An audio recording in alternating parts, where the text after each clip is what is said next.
नाज़रीन, सीता रोड में सारियाली फसल ते पाबंदी ख़िलाफ़ आबादगारनि ज़मींदारनि ऐं हारियुनि एहतिजाजी मुज़ाहिरो कयो आहे।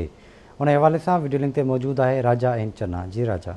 जीअं त दादू कैनाल ते सारियाले फसल ते बंदिश जे ऐलान खां पोइ सीता रोड में आबादगार इतिहाद तरफ़ां Sita road national press club जे अॻियां एहतिजाजी रैली कढी वई आहे।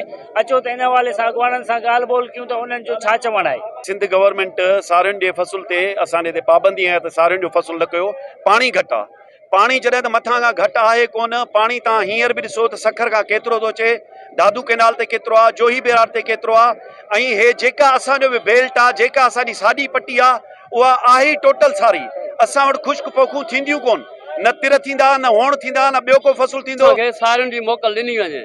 असांजूं ज़मीनूं जेके आहिनि, असांजे ज़मीनुनि में ॿियो को फसल न थींदो, न तिर थींदा, न वण थींदा, न को ॿियो फसल थींदो।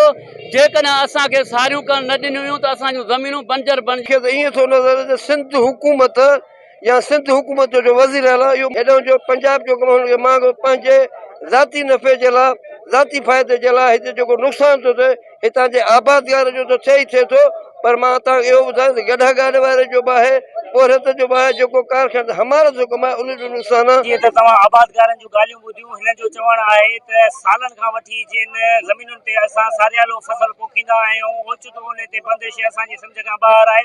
असांखे फाका कशी कटण ते मजबूर कयो थो वञे, जॾहिं त पाणी जो माना जजे मिक़दार में मौजूदु हुजण बावजूद बि असांखे पंहिंजे फसलुनि लाइ पाणी नथो ॾिनो वञे। हिननि अलाइक़ इक़दामात खां मुतालबो कयो आहे त खेनि पाणी जी फ़राहमी करे ऐं फाका कशी कटण खां बचायो।